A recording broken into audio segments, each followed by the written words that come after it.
Bahujan Samaj party के अभी और कई सांसद इस्तीफा देंगे। समाजवादी पार्टी के भी कई सांसद इस्तीफा दे सकते हैं, क्योंकि डूबते हुए जहाज पर कोई रुकना नहीं चाहता। परिंदे उड़ जाते हैं, आहट सुनाई दे रही है। संदेश खाली का दौरा करने के लिए फैक्ट फाइटिंग के सदस्य वहां पर गए थे, लेकिन उनका कहना है कि उनको पुलिस ने वहां जाने से रोक दिया है और पीड़ितों से नहीं मिलने दिया है। देखिए, ये बड़ा दुर्भाग्यपूर्ण है। This is most unfortunate for this country कि हमारा एक राज्य है वेस्ट बंगाल। वो राज्य तो भारत का है, हिंदुस्तान का हिस्सा है बंगाल, लेकिन प्रेरणा पाकिस्तान से लेता है। तो इस पर भारत के गृह मंत्री, भारत के प्रधानमंत्री, भारत की राष्ट्रपति को सोचना चाहिए कि वेस्ट बंगाल में भारत का कानून लागू है, हिंदुस्तान का कानून लागू होना चाहिए, पाकिस्तान का।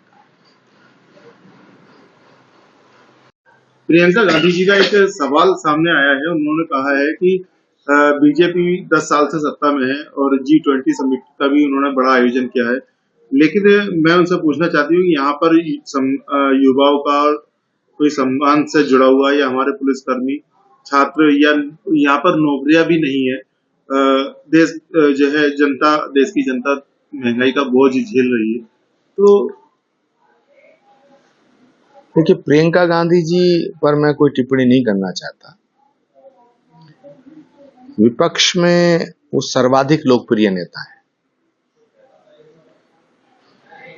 लेकिन पार्टी के जो कुछ नेता हैं, पहले उनका जो बोझ है पार्टी के ऊपर, मैं प्रियंका जी से इतना ही कहना चाहूंगा कि पहले उस बोझ को उतारें, फिर बाकी चीजों पे बात करें। उनका कहना ये भी है कि किसान सड़कों पर बैठे हुए हैं और लगातार धरने प्रदर्शन चल रहे हैं।